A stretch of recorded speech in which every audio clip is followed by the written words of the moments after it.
Kalian bingung mencari tempat kuliah? Solusinya di UT aja.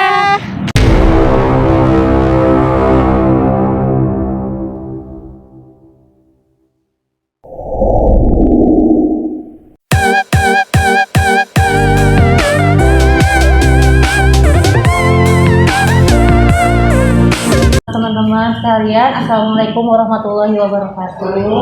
Assalamualaikum warahmatullahi wabarakatuh. Ya, selamat pagi semuanya. Perkenalkan, nama saya Deane, rekan saya Windy. Nah, kami dari perwakilan dari Universitas Terbuka Bogor. Nah, hari ini kita akan ada 3 sesi ya Bapak Ibu ya. Yang pertama kita akan membahas tentang UAS yang sebentar lagi yang Bapak Ibu akan hadapi ya. Kemudian kita juga ada pelatihan terkait anti korupsi, anti mencontek dan anti plagiasi. Dan yang terakhir ada sosial promosi UT. Nah, gitu. Nanti di setiap sesinya kita akan jelaskan lebih lanjut. Untuk yang pertama kita masuk dulu ke kiat sukses mengikuti UAS take home exam ya. Punten Bapak-bapak, Ibu-ibu, sekarang semester berapa posisinya? Berapa Mbak? 4. Dari PGSD apa dari PG PAUD? PGSD. Ada yang mahasiswa baru? Oh, mahasiswa baru ya? Baru mau mulai perkuliahan berarti ya? Baik. Mbak, silakan Mbak. Absennya jangan lupa di ya. Oke, jadi pagi ini kita akan membahas kiat sukses mengikuti ujian akhir semester atau take home exam. Take home exam ini kita berdayakan atau mulai berlaku selama 2 semester ya kalau tidak salah ya. 2 semester ini pun terjadi karena adanya pandemi COVID-19. Sebelumnya, khusus mahasiswa baru, kita belum pernah ada take home exam karena sebenarnya kita tatap muka saat UAS. Dan itu pelaksanaannya biasanya 2 hari. Tetapi karena adanya pandemi COVID-19 ini, maka kita berdayakan yang namanya take home exam, di mana 1 hari itu 1 mata kuliah, durasinya 12 jam. Ada yang tahu pelaksanaan take home exam semester ini di tanggal berapa? Tanggal berapa? Ada lagi yang lain? Ini saya buka handphone lihat contekan ya maksudnya. Kita mulai take home exam itu nanti di tanggal 3 Juli sampai 14 Juli. Kemudian untuk pencetakan kartu tanda peserta ujian, kita mulai di tanggal 19 Juni. Begitu. Jadi kalau mau cetaknya sekarang, ini kan masih tanggal 12 tuh, belum bisa. Harus tunggu tanggal 19 Juni. Paling lambat akhir Juni lah, tanggal 30 itu teman-teman udah cetak KTPU. Supaya nanti di Juli udah tahu posisi pelaksanaan ujiannya di tanggal berapa. Gitu. Oke, Mbak, boleh di next, Mbak. Ini mohon maaf ya, agak terang banget di sini. Oke deh. Patuhi protokol kesehatan. Kayaknya ini mah sebelum THR atau dimanapun kita harus melakukan ini ya. Wash hand, cuci tangan, pakai sabun, jangan salaman. Kemudian menggunakan disinfektan, avoid kontak, menghindari kontak secara dekat, gunakan masker dan keep distancing, tetap berjarak. Ada yang sudah mulai mengajar di sekolahnya? Sudah mulai pelaksanaan tatap muka? Oh, sedikit-sedikit. Berlangsungnya seperti apa? Siswanya langsung datang? Atau gimana? Sesi? Oh, di sesi? Oh, gitu. Oke. Yang baru datang jangan lupa isi absen sama ada cemilan di depan, boleh diambil. Isi absennya 3 rangkap ya. Oh iya, isi absennya 3 rangkap. Oke Mbak, boleh di next Mbak. Nah ini nih yang disebut kiat sukses mengikuti UAS THE. Sesi ini berisi materi yang mengarahkan para mahasiswa untuk mengikuti ujian THE. Langkah-langkahnya pun akan saya bantu jelaskan. Boleh di next Mbak Diana.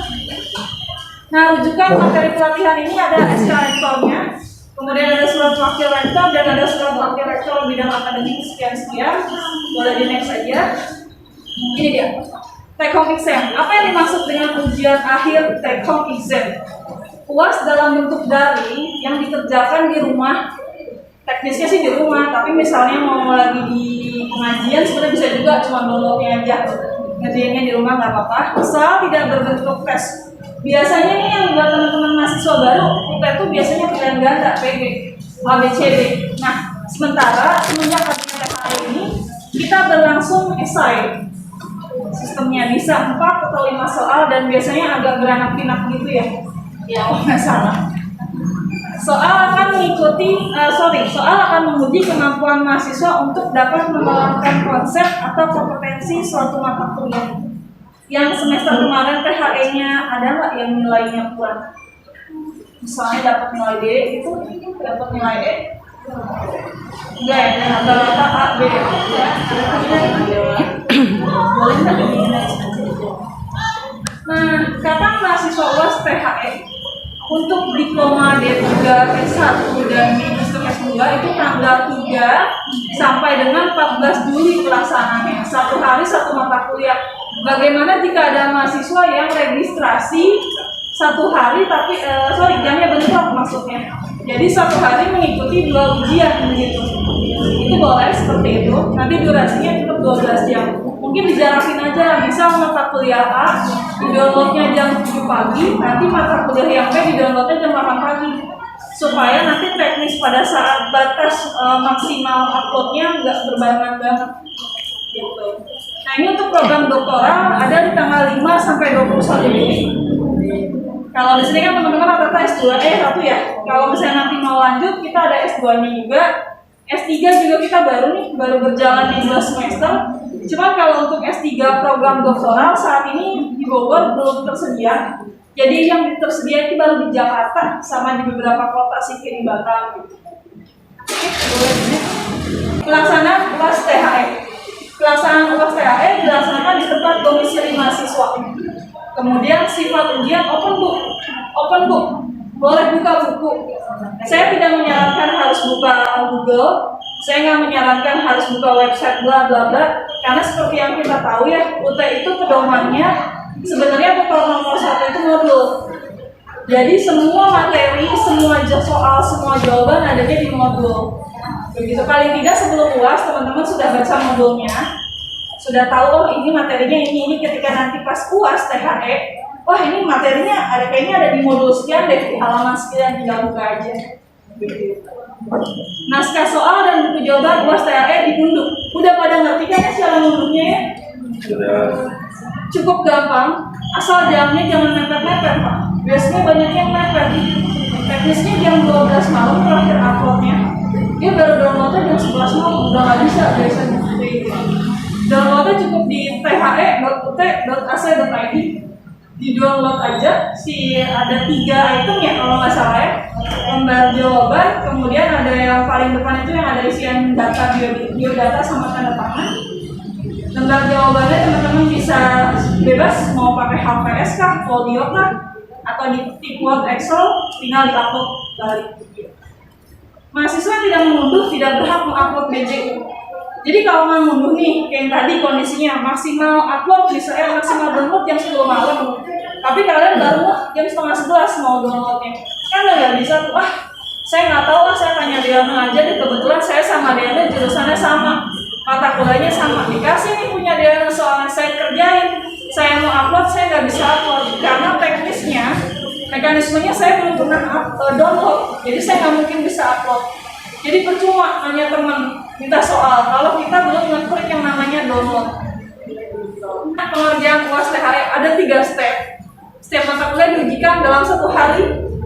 Bagi mahasiswa yang jam ujian mata kuliah bentrok dengan mata kuliah lain harus mengunduh dan mengerjakan soal pada 1 hari yang sama yang tadi saya bahas. Kemudian yang step kedua, daftar dan jadwal UAS seluruh mata kuliah diregistrasi tercantum pada KTP. Ada yang tahu cetak KTP-nya di mana? Sebenarnya cetak KTP nggak harus ke nomor kontak, cukup download aja. Buka yang namanya sia.ut.ac.id. Kalau dicoba sekarang belum bisa ya, harus tanggal 19 Juni mulainya. Jadi nanti tinggal masukin NIM sama tanggal lahir, udah gitu bisa cetak KTP-nya. Nggak harus dicetak juga sih, misalnya mau difoto, di screenshot juga mangga. Karena kan kalau misalnya dicetak supaya kita bisa masuk ke ruang ujian. karena ini ujiannya online, sebenarnya di print atau di foto tidak ada masalah. Step ketiga, bagi mahasiswa yang tidak mengunggah buku jawaban, nah itu tadi saya bilang, dia nggak bisa ikutan kelas kalau belum download. Bagian boleh di next. Ketentuan mengerjakan soal THE harus diunduh, tidak dapat mengunggah BJU, oke, BJU diunggah harus sama kode dan nama mata kuliah. Nah ini dia nih, BJU yang diunggah harus sama kode dan nama mata kuliahnya. Misalnya pendidikan agama MKDU 4221 pendidikan agama. Ternyata kalian pendidikan kewarganegaraan, jangan.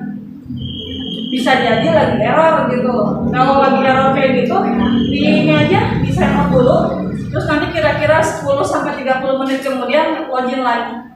Gitu. Jadi jangan dipaksain. Nah, pokoknya pedoman teman-teman setelah cetak KTPU atau ngeprint atau di foto KTPU-nya, pada saat tanggal ujian, jangan udah, wah muncul nih langsung ngerjain. Cek dulu judulnya, nama mata kuliahnya sama kodenya udah sama belum. Kalau udah, sok mangga di download.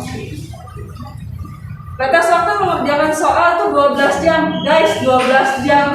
Tapi jangan dipepetin juga ngerjainnya. Downloadnya misalnya jam 8 pagi, kerjainnya minimal jam 9 lah, 1 jamnya spare buat mandi, buat makan, buat nonton dikit gitu.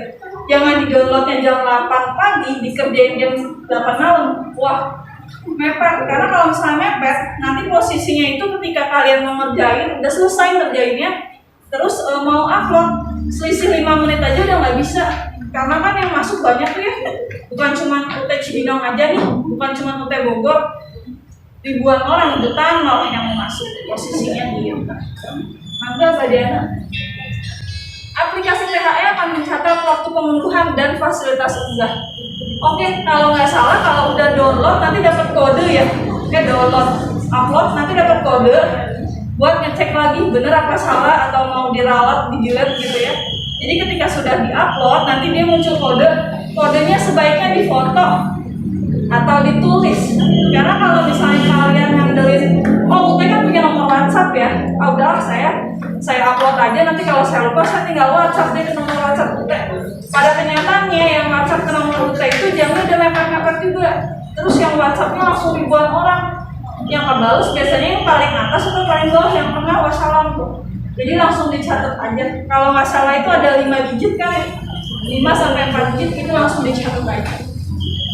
PJU dapat di-scan melalui aplikasi handphone, jadi nggak usah wah butuh warnet dulu segala macam, tinggal download Cam Scanner aja atau Clear Scanner. Kalau saya biasanya pakai Clear Scanner. Kalau Cam Scanner dia suka apa ya, merah warnanya. Kalau Clear Scanner dia lebih jernih. Posisinya Clear Scanner tuh aplikasinya kayak gini, dia warnanya hijau simbolnya. Untuk jenis soal, oh iya satu lagi nih, ada yang rada horor soalnya. Biasanya kan terdiri dari 3 file ya. File pertama itu ada yang namanya yang identitas tanda tangan. Kedua itu jawaban, pokoknya ada 3 deh, saya lupa. Nah kan itu satu file itu harus dijadiin, 3 hal itu harus dijadiin satu file dalam bentuk maksimal 2 MB. Kenyataannya nih ya, yang ke-upload, yang masuk ke kita itu cuma data tanda tangannya aja atau jawabannya aja gitu loh. Jadi mereka nggak tahu kalau harus dijadiin satu file. Jadi buat teman-teman jangan lupa kalau udah ngerjain semuanya dijadiin satu file dulu ya. Jangan menguploadnya 3 biji itu yang masuk kita pasti cuma salah satu. Kan repot tuh kalau yang masuk cuma lembar jawabannya, nah kita nggak tahu ini mahasiswa namanya siapa, ininya berapa, atau sebaliknya yang masuk cuma data biodatanya aja, tapi si lembar jawabannya nggak ada. Jadi pastiin semuanya udah fix gitu. Untuk jenis soal yang membuat proyek video, maksimal besar file 50 MB. Ada beberapa mata kuliah yang minta bikin video. Nah itu jangan dikirimnya modelnya di screenshot atau di foto lagi videonya satu-satu. Harus dalam bentuk video itu sendiri. Maksimal besarnya 50 MB. Dan jika melebihi 50 MB tidak dapat diunggah di YouTube. Jadi tinggal berisi link aja, nggak masalah. Ini kalau teman-teman kurang paham yang seperti ini, coba ditanya. Barangkali ada teman yang paham atau saudara atau tetangga minta bantuan aja. Jadi jangan sampai sesat pikir nih, karena kan ini berhubungan sama nilai ya. Kalau harus ngulang semester depan sayang banget. Oke, next lagi. Kayaknya kalau ini mah udah hal yang lumrah ya, wajib menaati dan menjunjung tinggi integritas. Oh iya, satu lagi, kemarin sempat ngecekin nilai, ngevalidasi nilai, kesamaan jawaban akan langsung dihukum atau di bawah 30%. Jadi misalnya yang teknis satu kelas, dia nanti si korektornya atau si tutornya tuh bisa tahu. Nanti dua-duanya nilai E. Jadi jangan sampai deh. Kan boleh buka modul, better buka modul deh dibandingin saya tanya ini aja deh, saya tanya ini. Nanti ketahuan soalnya. Jangan sampai ada nilai E-nya. Jika diketahui menggunakan jasa orang lain, joki dalam mengerjakan ini nilainya E. E-nya seluruh mata kuliah.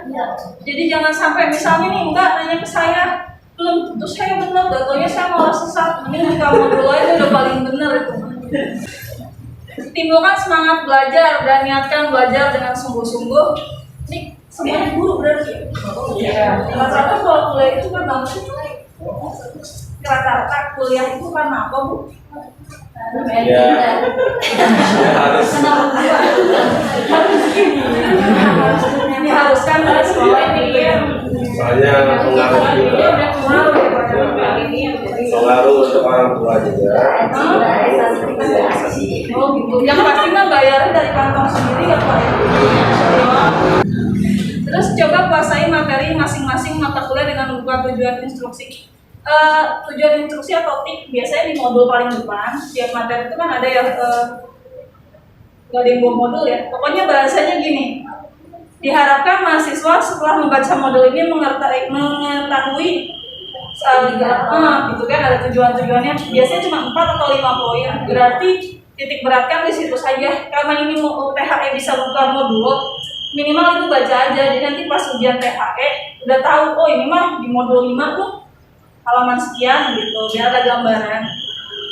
Kemudian ciri tik biasanya dimulai dengan kata setelah mempelajari gitu kan. Biasanya 4 atau 5 sampai 6 poin. Jika tidak sempat membuka akses pustaka UTSID, bisa RBV. Jadi kalau misalnya modulnya udah nggak ada nih, lupa atau kebawa sama temen atau kebawa sama siapa, nanti ketika UAS kan patokan kita modul boleh buka modul, bisa aksesnya di pustaka UTSID atau di RBV. Begitu. Nanti username-nya gampang banget, cukup mahasiswa dan passwordnya UT Peduli, gitu aja. Ada yang udah pernah akses ini belum? RBV atau pustaka UTSID? Lebih enak akses ini apa pakai modul? Modul bisa dicoret-coret soalnya. Lebih enak. Yang terakhir, pelajari dan ketahui ciri dan bentuk soal esai ujian UTS dengan akses LM. Ada yang pernah akses LM? Kalau nggak mulia ya, ini maksudnya lomba kanan kiri.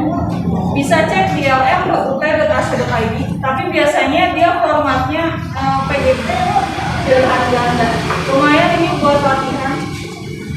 Jadi kalau misalnya pilihan gandanya ada 4, misalnya 1 tambah 1 2, saya jawab A5 salah. Nanti bisa ngulang lagi. Boleh nggak dia di?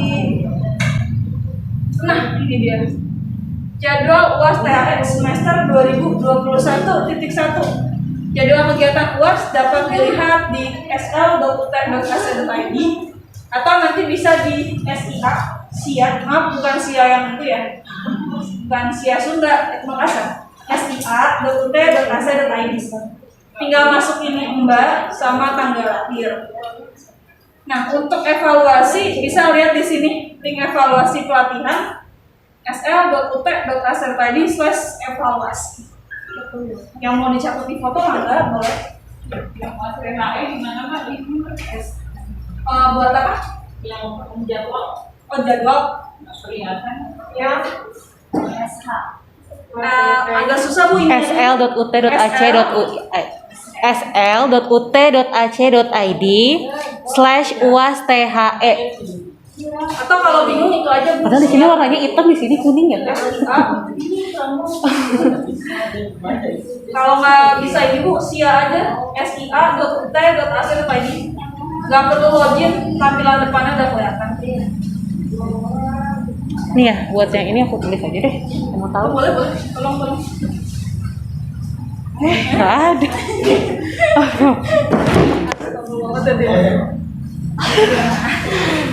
Ini masih panjang perjalanan.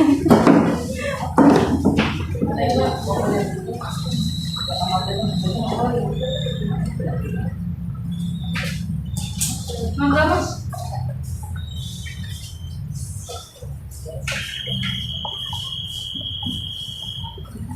Kelihatan nggak Bapak Ibu? SL ya? Iya, SL. SL, titik UT, titik AC, titik UAS THM. Nggak diapa-apain ini. Udah ya. Mulai 19 Juni, kalau sekarang diakses gak akan bisa. Lanjut deh. Coba bismillah. Udah selesai sih. Aduh, semangat UAS. Ada yang mau ditanyakan atau dibahas? Sharing mungkin tentang THM pengajarannya. Nanti kan ada evaluasi pelatihan ya? Itu tuh maksudnya apa sih? Evaluasi pelatihan juga wajib. Ada lagi yang mau bertanya atau sharing tentang kegiatan kemarin THM-nya gimana? Suka dukanya gitu. Jangan curhat masalah sinyal, repot kalau masalah sinyal mah itu. Yang lain deh selain sinyal. Jangan goyang-goyang. Tadi ada evaluasi Iya betul. Dek maaf deh boleh digeser dari yang tadi video deh. Mana ya? Oh gitu. Itu untuk mata kuliah yang lain. Nah ini dia. Untuk jenis soal yang membuat proyek video maksimal besar filenya 50 MB dan jika melebihi 50 MB dapat diunggah di YouTube. BJU tetap diunggah dan jawaban berisi link YouTube. Iya. Ya ibu pakai embel-embel, bukan embel nggak usah ditambahin.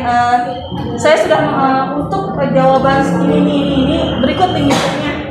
Link YouTube terkait tentang video bla bla bla, ibu kasih apalah gitu loh penjelasannya. Kalau untuk videonya tidak ditentukan apa. Oh, ini mah tergantung mata kuliahnya Bu. Jadi kan setiap mata kuliah nanti tutornya akan memberikan soal ya, soal THM ini biasa ibu jurusan PGO, PGSD. Ada seni tari nggak sih Bu? Mata kuliah seni tari ya, seni pendidikan seni ya. Mungkin tapi kayaknya PGSD PG PAUD mah nggak bikin video deh. Saya ini mah buat jurusan lain biasanya. Kalau ternyata disuruh buat seperti itu instruksinya, maka seperti ini alternatif jawabannya. Kalau lebih dari 50 mega, ibu langsung bikin ini aja, masukin ke YouTube, ibu sertakan link YouTube-nya. Basic cukup itu aja. Makasih Bu pertanyaannya. Ada lagi? kerja juga ya.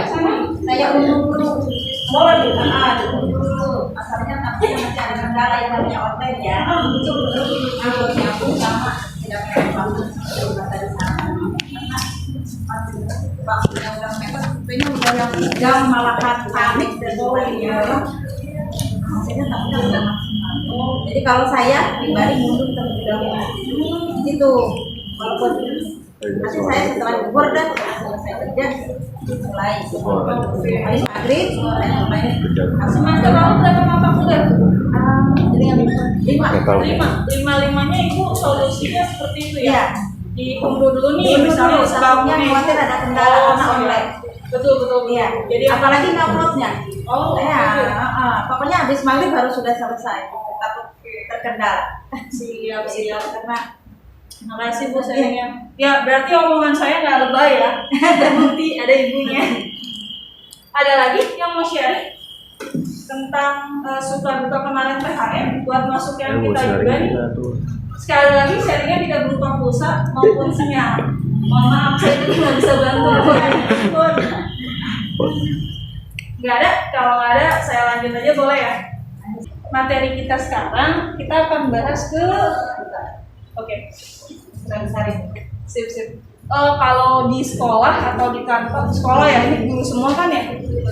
Ada pembahasan tentang ini nggak sih, anti korupsi dan anti mencontek atau anti plagiasi? Atau pernah ikut pelatihan ini? Pernah baca-baca? Nggak ada ya? Saya mau tahu nih gambaran dari ibu bapak sekalian, mbak kakak ini kalau mencontek itu seperti apa sih sebenarnya di mata bapak? Ya. Saya ingin tahu nih di gambaran teman-teman apa sih bedanya korupsi, mencontek dan plagiasi? Definisi deh kalau menurut bapak kan tadi apa? Korupsi itu apa? Paling mencontek ya melihat. Plagiasi apa pak?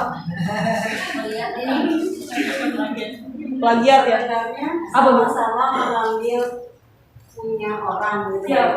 Cuma bedanya kalau menurut saya ya, cuma korupsi itu ada bendanya, tapi kalau mencontek atau plagiat itu kan bentuk karya, misalnya kayak tulisan kayak gitu ya. Menurut saya pribadi. Saya cukup sepemahaman. Ada lagi yang mau menyanggah, membantah atau kayaknya tepatnya begini deh.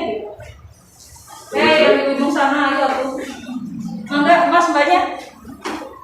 Kalau menurut kalian apa sih korupsi, contek, plagiasi? Mbak, baju kita sama-sama dia. Kalau menurut Mbak, Kita mencoba apa ya? Lebih ke mengambil haknya kalau menurut itu yang ini kan gitu ya. benar. Jadi korupsi itu mengambil apa yang bukan haknya, lebih berupa barang begitu ya, barang konkret untuk nyata. Kalau mencontek, melihat sesuatu yang bukan miliknya, begitu. Kalau plagiasi, menduplikasi atas nama dia, padahal bukan buatan dia. Lalu nih kita cek apa yang saya omongin benar gak? Nah, apakah korupsi berasal dari bahasa Latin corruption? Ya, itu intinya itu menggoyahkan moral sebenarnya. Korupsi bermakna busuk, menggoyahkan tindakan pejabat publik, baik politisi maupun pengawal negeri serta pihak lain yang terlibat dalam tindakan itu, yang secara tidak wajar, tidak legal menyalahgunakan kepercayaan. Kalau anak murid bisa korupsi nggak sih? Bisa. Kalau kita bisa korupsi nggak sih? Bisa. Sebagai mahasiswa kita bisa korupsi. Contohnya apa ya? Sebagai mahasiswa kita bisa korupsi itu kayak gimana? Nah, oh sih ya. Saya pernah pas SD. Aduh, ada lagi selain itu, ketika masih jadi mahasiswa nih, selain menggelapkan uang kas, korupsinya apa lagi? Wah, pengalaman kayaknya. Korupsi. Bisa nggak sih korupsi waktu? Bisa. Harusnya kelasnya 2 jam. Enggak Bu, saya ini ditelepon orang tua. Ada acara keluarga, kalau pengen arisan gitu ya. Bilangnya mah misalnya yang apa yang mengkhawatirkan gitu, misalnya apa, tapi ternyata malah arisan, kondangan. Itu bisa korupsi waktu gitu. Atau korupsi juga penyalahgunaan uang negara, tapi di sini nggak ada kan ya yang pernah melakukan tindakan korupsi skala besar. Cuman mudah-mudahan nggak ada ya teman-teman. Nah ini dia mencontek.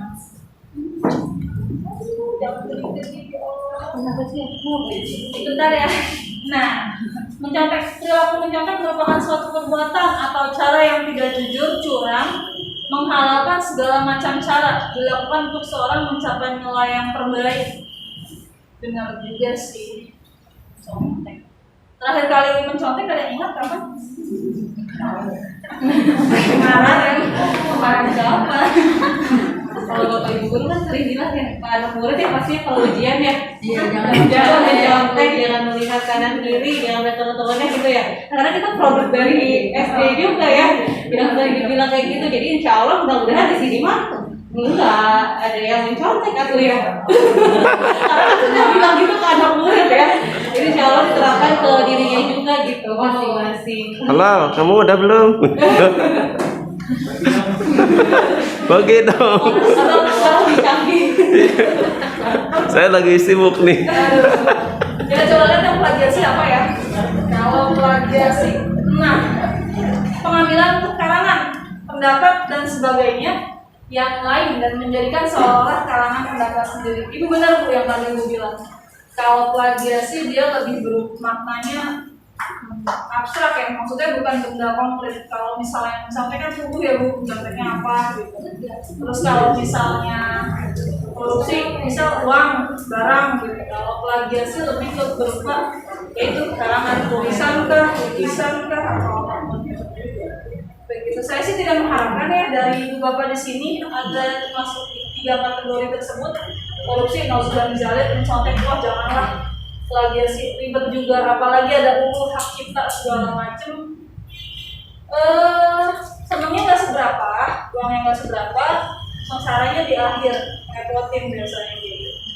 Boleh, ini sebenarnya. Ini dia tindak pidana korupsi, termasuk dalam Undang-Undang Nomor 31 Tahun 1999, diubah kembali menjadi Nomor 20 Tahun 2001. Kalau yang bisa nanti mungkin bisa buka YouTube apa aja sih poin-poinnya, sanksinya seperti apa yang didapatkan. Boleh mbaknya? Nah, korupsi yang dilakukan mahasiswa kutek, bolos kuliah, mangkir, terlambat masuk kuliah, pernah?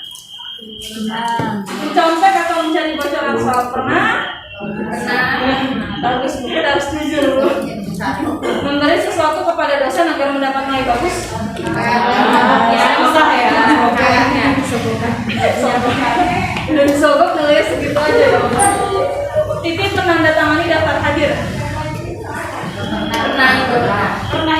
Kita saya lulus angkutan juga sih 2017. Lulus kuliah pernah, terlambat pernah. Dan nomor 3 sama 4 nggak pernah. Boleh nggak? Nah ini dia, anti mencontek dan plagiasi sebagai internalisasi nilai moral tergantung dalam Pancasila bahwa mahasiswa, khususnya kita secara pribadi nih, harus jujur, cerdas, tangguh, dan peduli. Mewujudkan budaya akademik dengan cara mentransformasikan, membangun, dan menyebarkan IPTEK melalui 3 norma perguruan tinggi. Kemudian yang 3, perilaku mencontek dan plagiat adalah bentuk tindakan tidak bermoral. Kita setuju ya, mencontek, plagiat, apalagi korupsi adalah tindakan tidak bermoral dan tidak bermartabat. Betul ya Ibu Bapak ya? Boleh nambahin sedikit? Makasih lagi. Hati-hati kalau mencontek, mungkin itu tindakan yang disengaja. Maksudnya kita sadar kalau kita mencontek gitu ya. Tapi hati-hati dengan plagiasi karena kadang-kadang kita tidak sadar. Karena di sini plagiasi sebenarnya kan kalau misalnya kita membuat karya tulis, laporan ilmiah gitu ya, kan kita bisa mengutip dari siapa ya, dari buku siapa, dari jurnal siapa gitu ya. Nah, yang penting di sini adalah teman-teman kutip sumbernya, siapa nama pemilik jurnalnya, pemilik bukunya, halaman berapa di situ. Karena meskipun ini hal yang tidak kita sadari, tapi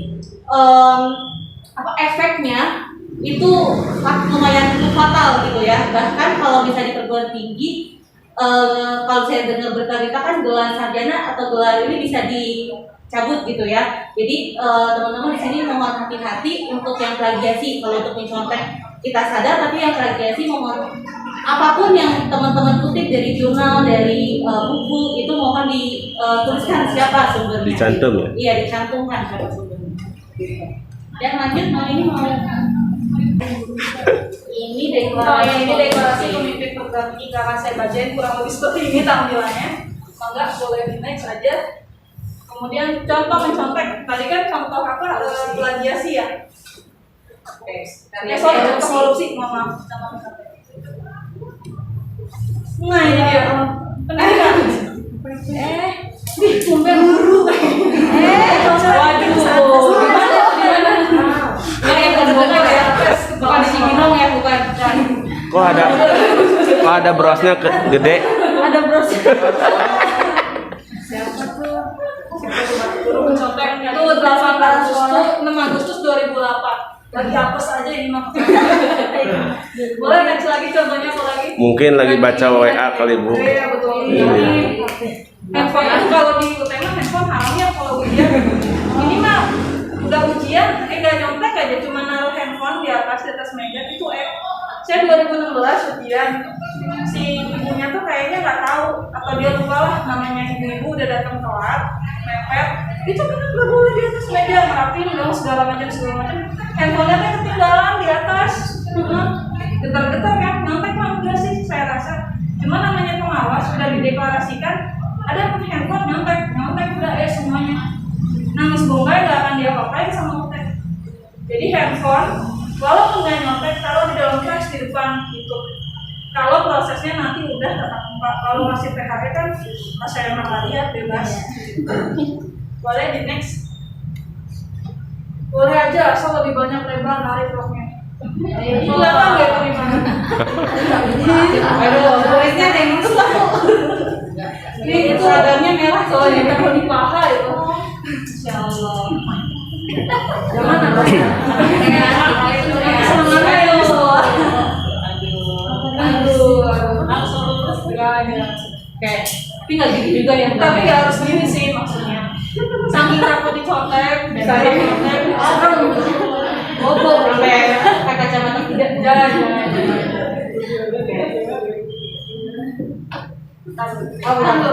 Mau nanya deh, selama di UT pernah nggak sih ngalamin yang ada di kelas misalnya di ujian terus ada yang kepergok nyontek? Sempat jadi saksi mata nggak? Nggak ada. Kalau ibu bapak nih di sekolah ada muridnya yang ketahuan nyontek, itu diapain biasanya? Ketemunya pas sudah kuliah kan udah ada guru TK-nya, udah ada guru SD-nya, SMP-nya, SMA-nya yang ngajar. Kamu terima emak ya? Kalau ibu bapak kan benar-benar pengembangan karakter sedari dini. Jadi kita terima kasih banget nih buat guru-guru PG PAUD, guru-guru PGSD yang secara garis besar sudah sangat membantu kita yang di jajaran atas nih, udah terima enaknya aja jadinya cuma nih ngajarin materi-materi secara karakter udah diajarin sama ibu. Pendekatan moral tuh yang benar seperti apa? Jujur, anti plagiasi, anti mencontek, cara menghormati orang tua seperti apa. Jadi kita tepuk tangan dulu buat para guru.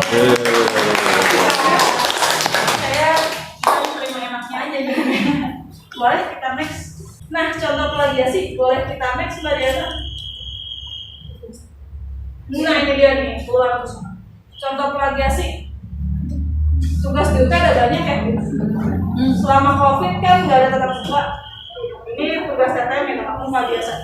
Karena tidak ada tatap muka, kita ganti jadi web. Tutorial webinar, kita ganti sama tutor. Ini enak banget nih buat plagiat, tinggal copy paste. Laporan PKN, PKP juga sarwana. Tinggal ganti nama sekolahnya misalnya, ganti nama orangnya. Laporan praktik pengalaman beracara ini buat yang ngambil jurusan ilmu hukum, fisik. Laporan praktikum IPA ya buat yang ngambil FMIPA atau guru biologi gitu. TPM tugas akhir program magister. Di sini contoh plagiasi mahasiswa UT. Kalau yang pernah teman-teman hadapi atau pernah teman-teman dicoba, plagiat apa sih selama di UT? Ada yang pernah itu nggak? Laporan PKN? Ada yang udah kemudian PKN apa? Ibu, punten, di kelas ada yang nyoba memplagiat gak? Nggak ada ya Bu ya? PKP juga enggak?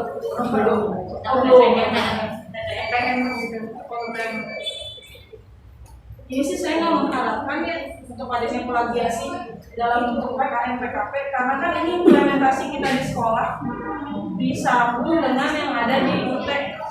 Jadi jangan sampai ada yang namanya plagiasi dalam bentuk.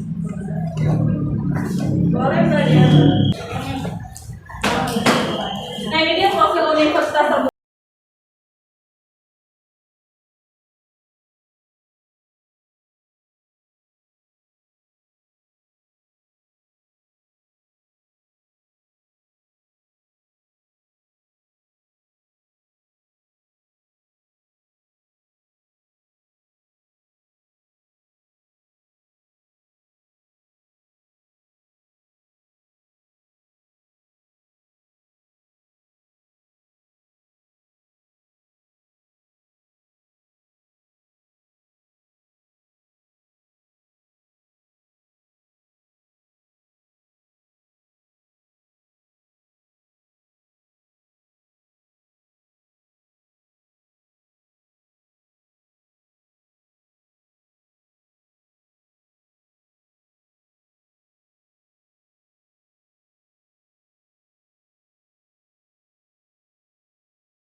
dapat diakses secara online.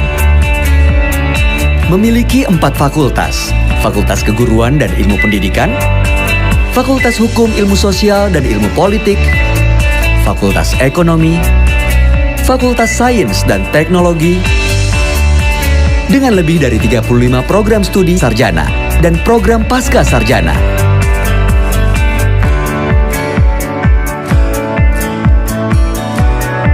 Universitas terbuka, making higher education open to all. Pernah ada yang ke UT Pusat Pondok Cabe nih? Udah clear gak? Waktu itu ke UT Pusat mau kemana mas posisinya? Aku di departemen legalis nih, Mbak. Legalisir? Iya. Buat siapa?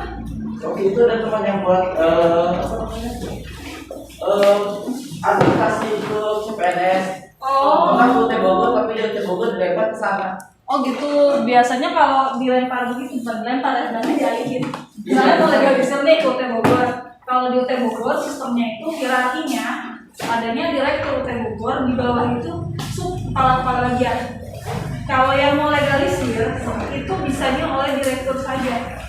Jika direktur berhalangan masuk, begitu ya sakit, izin, atau kegiatan luar dinas, nggak ada yang tanda tangani. Kalau mau ditandatangani tetap sama direktur UT Bogor, itu biasanya nunggu dia pulang. Kalau dia pulangnya sehari, besoknya ada. Tapi kalau direkturnya ternyata sedang ada kegiatan dinas seminggu, masa saya menunggunya seminggu kan? Nah biasanya kita bantu alihkan ke UT Pusat di Pondok Cabe, nanti bisa langsung ke bagian fakultas. Ya teman-teman PGSD, PGPAUD, bahkan nanti ke fakultas FKIP. Nah di sana, kalau dekan tidak ada, rektor tidak ada, dia ada wakil-wakilnya untuk menandatangani.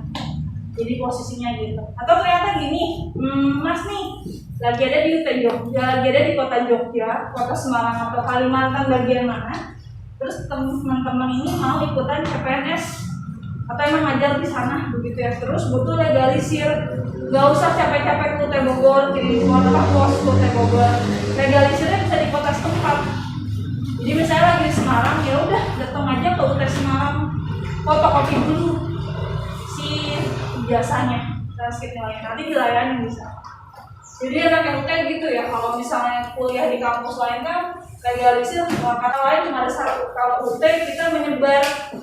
Ada yang tahu UT itu ada di berapa kota di Indonesia?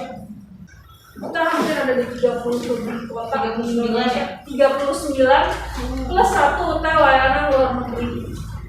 Nah, UT layanan luar negeri seandainya nih ibu diajak suami dapat tugas di Dubai. Amin gitu. So diajak ke Dubai. Ibunya masih semester 5, masih semester 3. Kalau ke Dubai itu suami cuti atau dia tinggal, nggak perlu cuti. Konfirmasi ke UT Pusat, nanti datang ke bagian pelayanan UT luar negeri. Jadi mahasiswa UT dengan layanan UT luar negeri. Jadi nanti untuk kuliah di Dubai, kan kita mau kuliahnya online. Terus nanti UASnya gimana? UASnya kita biasanya di Dubes. Kalau untuk luar negeri itu kita hampir semua negara bisa, kecuali negara perang ya, kayak misalnya Israel, karena nggak ada Dubes di sana, jadi nggak ada. Terus Korea Utara juga nggak ada. Selebihnya mah insya Allah tercover semua. Ada yang tahu nggak? Di UT itu ada berapa fakultas? Berdasarkan brosur ini. Ada 4 ya Bu ya? 5. Ayo ada berapa ya? 5.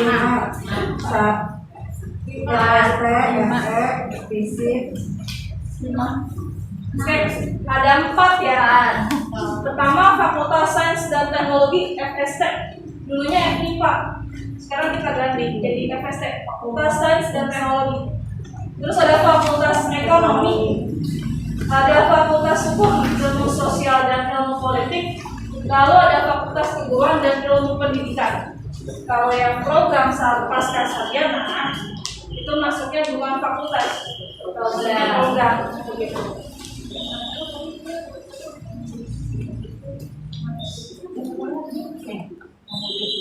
Nanya deh, UT itu negeri apa swasta? Negeri. Ini suaranya nih bulat ya, negeri ya. Ini kita minta bantuan nih, yang mana ini masih banyak banget. UT itu negeri swasta itu masih enak pertanyaannya. UT itu diakui negara nggak? Ya kalau ditanya negeri swasta maksudnya ditanyanya diakui negara. UT itu universitas negeri ke-45 di Indonesia. Jadi kalau ada yang nanya, tugas teman-teman menjawabnya UT negeri ke-45 di Indonesia. Sejak kapan? Nah, sejak kapan kan sih? Sejak tahun 1984. Kurang kelihatan ya. Jadi ya belum ada lahir kan? Sejak teman-teman ada yang belum lahir. Ibu udah lahir ya? Ibu udah lahir. Oh, udah. Nomor berapa kalau kasih nomor? 1984 UT berdiri. Itu di Pondok Cabe. Selanjutnya baru merambah ke kota-kota. Bogor, Jakarta, Semarang, Surabaya, Tarakan, segala macam. Hampir semua universitas jadi ini ya, online. Teman-teman ada yang tahu nggak? UT itu sejak berdiri dia emang online kah atau baru online gitu? Online. Jadi nanti kalau misalnya ngomong nih sama yang lain, UT ini negeri loh, negeri ke-45 di Indonesia. Kita nih dari awal udah online loh, sebelum COVID normal, 84 belum ada wacana COVID itu kita udah online. Yang lain baru online, jadi universitas lain itu belajar dari UT. UT melahirkan sistem pendidikan tinggi jarak jauh, kami singkat menjadi PTGJ, terbuka bagi siapa saja. Mau umur 18 tahun silakan, 30 tahun silakan, 65 tahun silakan, 70 tahun silakan. Hanya ada 2 syarat dari UT. Pertama, fotokopi legalisir ijazah terakhir lulusan SMA ya ijazah SMA, D3 ya D3, S1 ya S1. Nggak harus tahun terbaru, saya lulus 2009 SMA. Legalisir ijazahnya harus yang 2021, tapi males banget. Kenapa harus yang terbaru? Kalau yang 2009 ada, pakai aja. Nggak ada masalah. Terus umur bukan batasan di UT. Yang penting dia punya fotokopi legalisir ijazah dan dia punya kemampuan membayar. Selebihnya nggak ada masalah kalau di UT. Jarak jauh menggunakan media TIK dan belajar mandiri saya sarankan. Tetap walaupun perkuliahannya cukup mudah ya, maksudnya syaratnya cuma itu aja, tapi minimal kita mengerti yang namanya media TIK, media teknologi informasi komunikasi. Saya nggak berbicara laptop atau PC yang sedikit gedenya, minimal di handphone aja, fasilitas Google ada, fasilitas cloud scanner ada, tinggal download segala macam, upload itu udah bisa melakukan perkuliahan seperti itu. Boleh tadi ada di next salah. Kenapa harus universitas terbuka? Tidak ada batasan, boundary tidak ada. Tidak ada yang namanya batasan usia, tahun ijazah. Saya lulusan 1970 SMA-nya. Kita terima, misalnya ada fotokopi legalisirnya. Nah biasanya ada yang ngasih aslinya. Kita nggak minta aslinya, kita minta yang fotokopi legalisir. Karena kalau aslinya kan gampang ya, maksudnya bisa fotokopi, bisa blog segala macam gitu, Photoshop. Tapi kalau misalnya cap stempel basah kan nggak bisa pakai reka-reka. Kemudian mudah diakses, tidak terkendala ruang, waktu dan tempat. Ada yang pernah main-main ke kampus lain selama COVID, mereka menggunakan e-learning nggak sih? Iya. E-learning ya, tapi mereka juga ada basis Zoom-nya nggak sih? Iya. Kalau teman-teman ini kan PGSD, PG PAUD ada webnya ya. Kalau mereka hampir di beberapa jurusan menggunakan Zoom, bukan cuma PGSD, PG PAUD-nya. Nah, kita kan nggak tahu apakah di sana sinyal di rumah teman-teman yang oke atau gimana. Kalau kita berbekalnya teman-teman dapat web, dapat e-learning, dapat segala macam, karena kita dari awal sudah terakseskan online. Jadi semuanya teman-teman udah dapat bundle lengkapnya, bukan produk uji coba online. Kita sudah teruji online. Terjangkau atau affordable, biaya relatif terjangkau. Saya nggak bilang murah, tapi saya nggak bilang mahal. Kalau saya bilang murah, mungkin masih ada yang lebih murah. Tapi kalau saya bilang mahal, masih ada yang lebih mahal. Jadi menurut saya di UT masih terjangkau. Saya masih bisa nabung 96 bulan buat bayarin. Tapi kalau misalnya saya kuliah di kota B, di kampus Z, mungkin saya nggak akan bisa. Boleh kita next lagi. Nah, 4 fakultas dengan 44 program studi. Kita ada fakultas ekonomi yang harus disebutin. Kalau ada yang nanya, misalnya kuliah di UT, jurusan apa aja yang ada? Hampir semuanya ada. Yang nggak ada cuma kedokteran sama psikologi. Semuanya hampir ada. Nah, kalau misalnya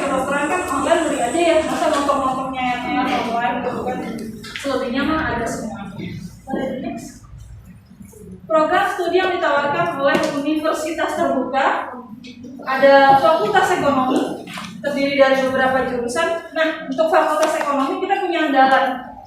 Ada yang namanya jurusan jurusan manajemen dan jurusan akuntansi. Itu udah produk umumnya nih ya untuk jurusan ekonomi. Tapi kalau untuk spesifiknya di jurusan ekonomi kita ada lagi nih ekonomi pembangunan syariah. Kemudian kalau manajemen kita juga ada yang perbankan syariah. Yang akuntansi kita ada yang keuangan sektor publik. Boleh next. Ini udah ada yang punya anak. Anaknya usia SMP, SMA. Ada Ponakan. Jadi kalau misalnya ada yang nanya-nanya, di UT ada jurusan hukum nggak? Ada. Di UT ada jurusan sosiologi nggak? Ada. Akreditasinya apa? UT itu, karena kita kampusnya negeri, akreditasi setiap jurusan itu minimal B. Nggak ada yang cek. Yang kita tahu kan sekarang kalau misalnya melamar tempat kerja swasta, dia minta IPK tinggi, dia minta kampus negeri, dia minta akreditasi jurusannya B minimal. Kita udah muncul nih. Buat teman-teman yang mau nyoba CPNS pun sama, minimal akreditasi kampus dan jurusan B. Kita udah B. Jadi teman-teman yang mau nyoba CPNS atau mau nyoba di swasta mana, berarti kan udah dapat jurusan sama kampus sudah jelas nih ya. Tugasnya berarti cuma satu, apa sih? Lulus dengan IPK, jangan lepas. 3 berapa? 36 misalnya, 38, 4 silakan. Karena udah dapat bekal enak banget. Kalau teman-teman swasta lain kan, mereka harus berjibaku tuh. Gue dari swasta, gimana nih? Kalau dari sini udah enak, kampusnya negeri, akreditasi jurusan sama kampus oke, tinggal IPK-nya aja yang dikejar. Gitu. Boleh lanjut, nah ini dia Fakultas Keguruan dan Ilmu Pendidikan. Wah, kalau udah ngomongin jurusan pendidikan mah, saya nggak akan jelasin PGSD, PG PAUD ya, ini udah jago dari saya. Jurusan pendidikan ada di UT namanya jurusan Ilmu Pendidikan Teknologi Pendidikan. Tetapi dia bukan sarjana pendidikan. Biasanya teman-teman yang ambil di jurusan Teknologi Pendidikan itu teman-teman yang di sekolah secara jenjang karir seperti operator sekolah ya, terus TU gitu kan, karena mereka nggak punya yang namanya apa tuh SK mengajar, SK angkatan guru, jadi dia bisa masuk ke teknologi pendidikan. Jadi boleh nih teman-teman, kalau misalnya di sekolahnya ada yang nanya operatornya atau penjaga sekolah atau segala macam, saya mau kuliah di UT Fakultas Keguruan dan Ilmu Pendidikan bisa, tapi nanti detailnya bukan SPD, bisa diarahin ke teknologi pendidikan. Begitu. Dia biayanya per SKS-nya itu 75.000 dan belum ada tatap muka, jadi perkuliahannya pure online. Gitu Bu. Boleh di next. Fakultas Sains dan Teknologi. Jurusan pertanian, kita ada agribisnis pertaniannya yang peternakan, jurusan agribisnis. Spesifikasinya ada yang pertanian, peternakan, perikanan. Jadi kalau misalnya anak ibu nih atau tetangga ibu ada yang kuliahnya mungkin kayak SMA-nya itu yang kayak D4 itu apa sih? Sekolah di Vietnam itu loh. Smaplo, sekolah kimia analis gitu. Bisa nih diarahin ke sini, ada teknologi pangannya. Atau dia misalnya kuliah D3. Dia kuliah D3, manajemen bisnis apa, gitu, mau lanjutin ke 1. Teman-teman bisa bantu arahin ke sini. Gitu. Jadi nanti mereka kuliahnya 8 semester, 8 tahun, ada percepatan kalau dari masukan D3. Nah ini program studi magister dan dokter. Mau nanya, di sini kira-kira yang S1-nya selesai ada yang mau lanjut ke magister? Pak, kumaha Pak? Lanjut. Ada lagi? Saya gini, saya dukung deh kalau dari teman-teman di sini. Setelah S1 lanjut ke S2UT. Kalau untuk teman-teman nih yang cocok ada namanya S2, program sarjananya itu Magister Pendidikan Dasar, MPDR. Kalau untuk yang PGSD, kalau PG PAUD belum ada. Mungkin kalau PG PAUD juga asik tuh kalau ngambil Magister Manajemen, karena kan nggak ada yang tahu ke depannya. Apakah belajar di TK, PG PAUD, atau tiba-tiba punya usaha sendiri gitu kan, jadi udah tahu basic manajemen. Nah, untuk di UT, program studi magisternya itu terbilang affordable. Lagi-lagi saya nggak bilang murah, nggak bilang mahal. Karena kalau saya bilang murah, masih ada skala lebih murah, tapi swasta biasanya. Kalau saya bilang mahal, wah, kayaknya kampus-kampus yang di sana lebih mahal. Kalau di UT, baik S1, S2, S3 itu nggak ada uang pangkal, nggak ada uang bangunan. Jadi di UT itu produknya hanya biaya registrasi plus biaya per semester. Dan biaya per semesternya itu masih lebih terjangkau dibandingin swasta ataupun negeri lainnya. Nah, kalau untuk program studi doktoral kita baru ada administrasi publik sama elemen manajemen. Kalau untuk yang PDR kita belum. Buat fasilitas untuk fasilitas ada apa aja? Fasilitas mahasiswa UT itu dapat Microsoft Office 365 ya, 356, sorry, WiFi ID, Dry Lab, perpustakaan digital, ada UT TV kalau tadi di video, terus ada UT Radio, guru pintar online, UT Open Courseware, dan ruang baca virtual. Jadi buat teman-teman di sini, karena kan kita daring online dan tidak tatap muka langsung dengan dosen, jadi kita menyediakan semua fasilitas ini untuk menunjang pembelajaran mahasiswa gitu ya. Jadi kalau untuk medianya sendiri itu ini merupakan salah satu beberapa media yang bisa dipakai oleh teman-teman semua. Nah, kalau teman-teman ada yang kerabatnya ada yang tanya, akreditasi tadi kan sudah jelas ya oleh BAN-PT kita terakreditasi minimal B.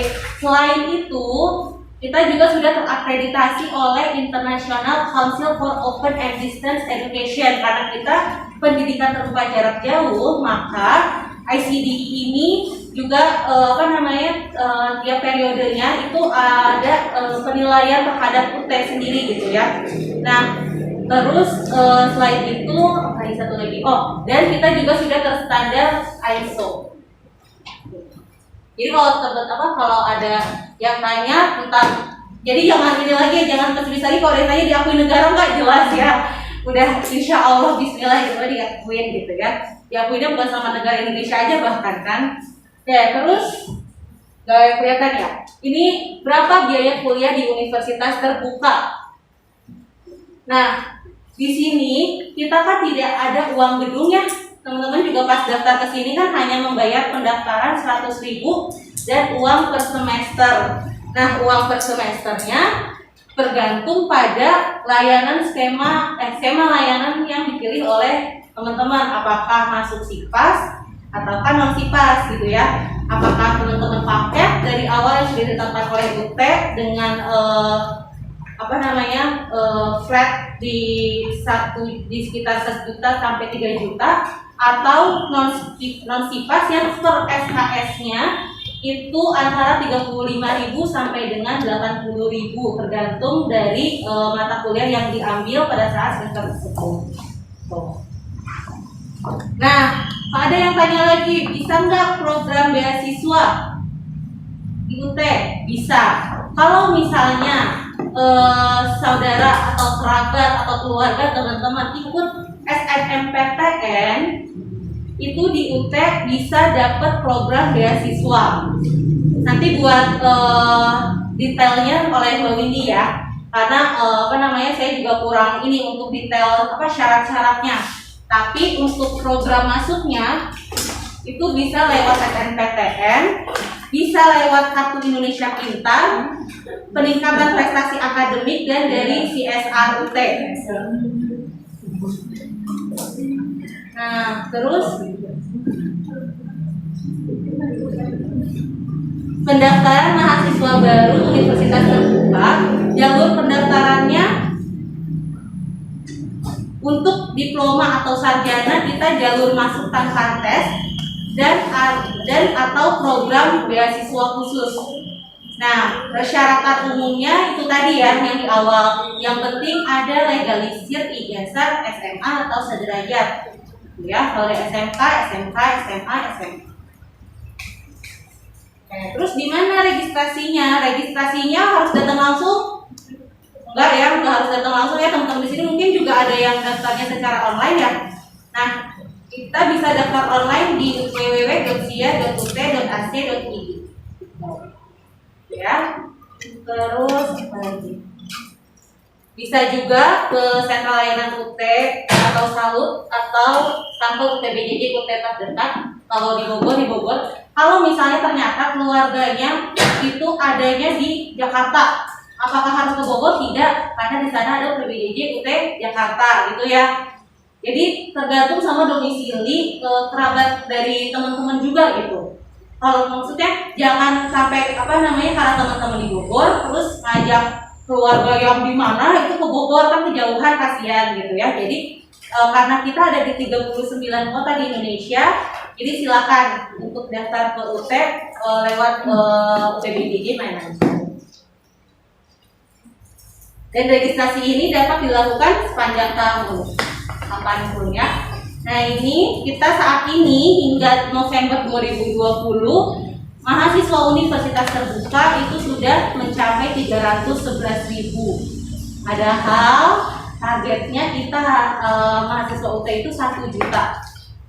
Nah, jadi kita di sini mohon kontribusi dari teman-teman sekalian juga. Kalau misalnya ada keluarga, ada kerabat, ada siapa om tante atau ponakan gitu ya. Karena tidak ada batasan usia, jadi silakan untuk diajak masuk ke UT. Ini beberapa public figure yang teman-teman mungkin tahu juga ya. Ternyata alumni UT nih gitu ya. Ada Tinatur, ada alumni Basin. Beda PBJJ-nya aja nggak di Bogor. Kayak alumni Basin, dia prodi S1 PG Pakut di UT Malang. Jadi jangan ini lagi ya, UT nggak terkenal kata siapa, orang terkenal aja masih UT.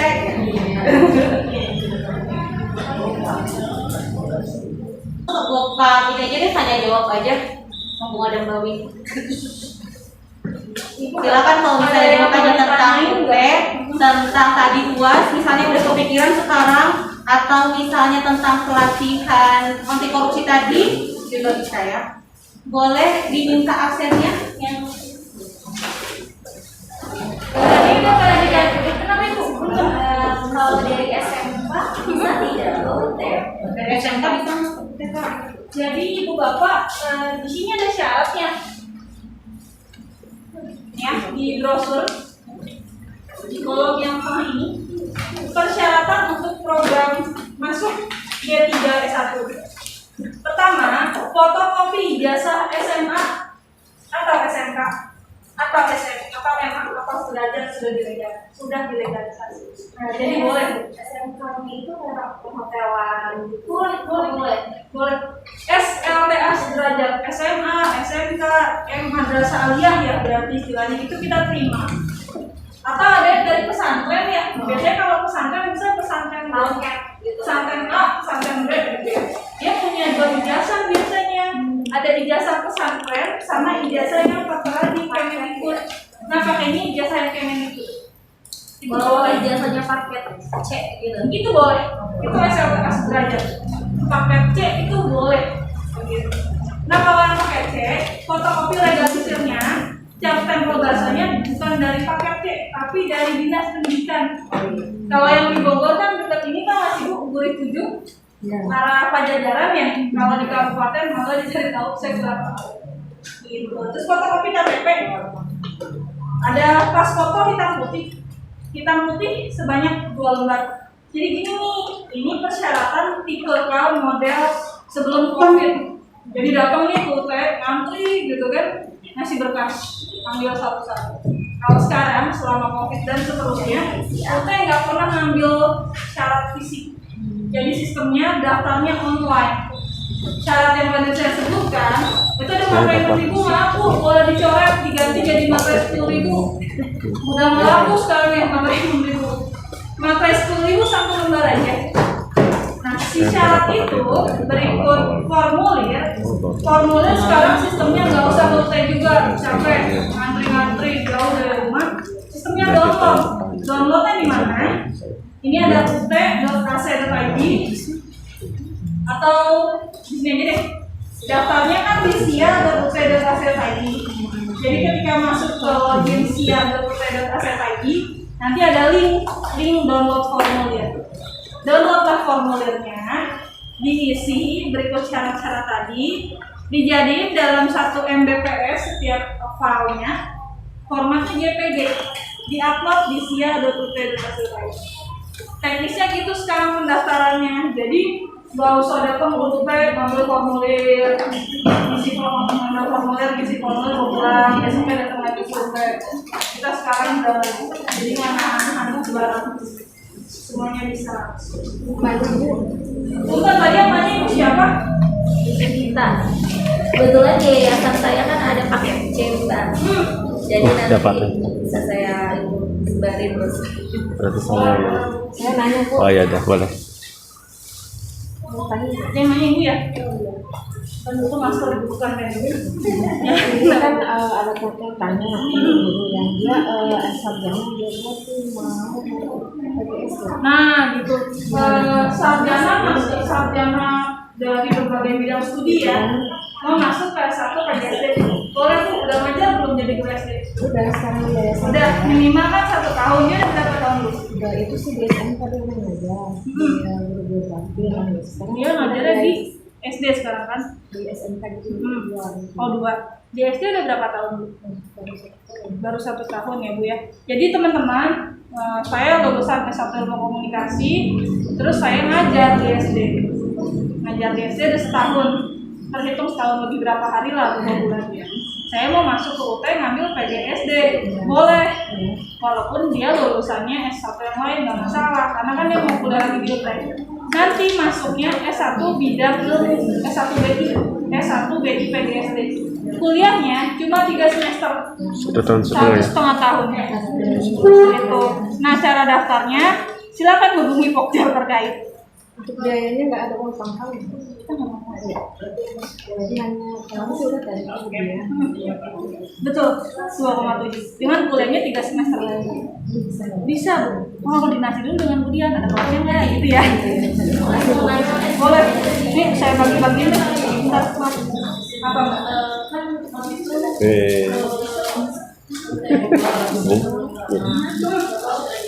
Seragam juga gak mau.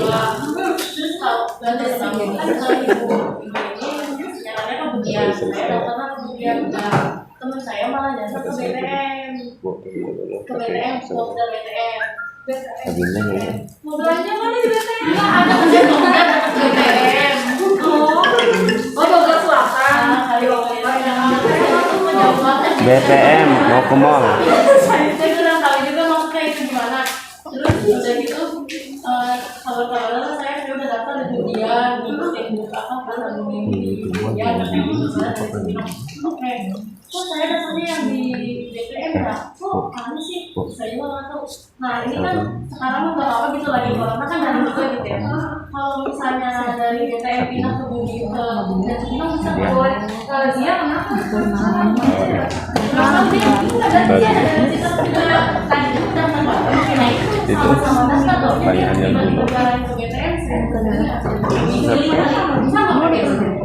Udah, gua dosen. Kata-kata aku. Terus udah gitu. Ini aja kondisinya kalau mau kita kerja. Let's say di sini ketemu di Jakarta. Masih banyak. Ayo silakan. Silakan. Hah? Hah? Tuh, selalu buat iya. Berarti kalau kita langsung bisa kan, bisa dari semua bisa kita koordinasi kayak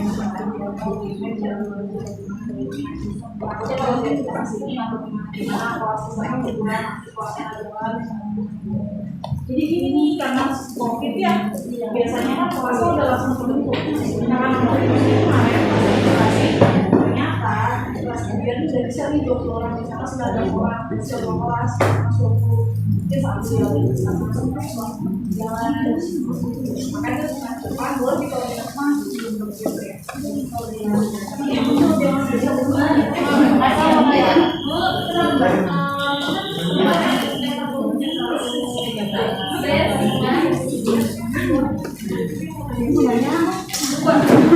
Nggak dapet hadiahnya nggak apa-apa. Itu apa? Boleh sebentar Mbak. Buat muka, Bu.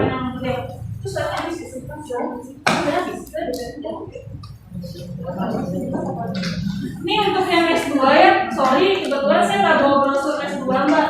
Cuman secara singkat, kalau untuk S2 paling Mbak bisa ngasih tahu ke teman-teman yang program aja.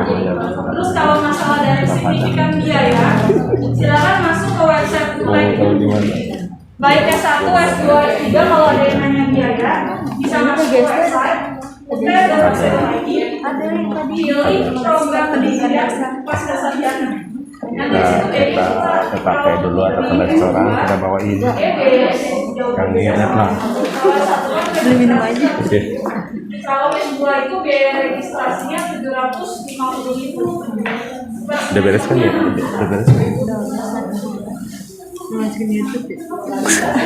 Tapi nggak dipakai Ini saya cuma bawa perlengkapan aja. Dan dia ada tes masuknya. Kalau minimal 500, kemudian Udah September berapa? belum. Saya punya 5 email. Boleh sebentar ya sini. Nama Mbaknya saya menanya mengenai salah satu beasiswa tadi yang disediakan oleh UGM, salah satunya beasiswa PPA ya. Nah PPA itu apakah hanya berlaku untuk mahasiswa baru atau mahasiswa yang sudah Tadi ya. Oh gitu. Biasanya kalau program beasiswa PPA, baik PPA, CSR ataupun yang lain-lain, biasanya kami update-nya di website bogor.ut.ac.id. Di brosur itu, di brosur di bawah halaman UT ada yang namanya bogor.ut.ac.id. Nanti di bagian pengumuman beasiswa kita share di situ. Kalau untuk beasiswa biasanya ada yang PPA, ada yang buat masuk. Nah yang udah terlanjur masuk di mahasiswa semester 2, semester 3, 5 itu bisa ada beasiswa. Beasiswanya banyak, ada dari PPA, CSR, Jabar, atau dari instansi manapun. Nah itu biasanya mereka miliknya dari IPK. Rata-rata IPK. Jadi misalnya semester 1 IPK-nya 1,9, semester 2 sampai semester 5 IPK-nya bagus terus. Itu bisa posisinya gitu.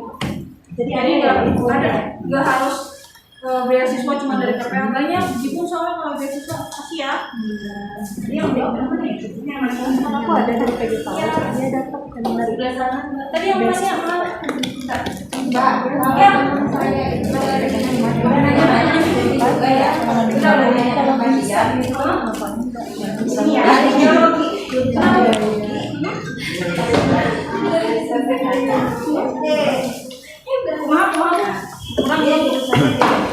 Tarik guys.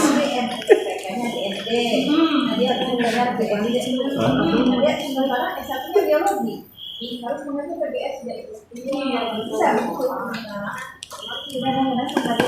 bagian dan terus kesini aja. Bu, saya catat pertanyaan ibu, ntar saya tanya deh ya ke bagian kurikulumnya.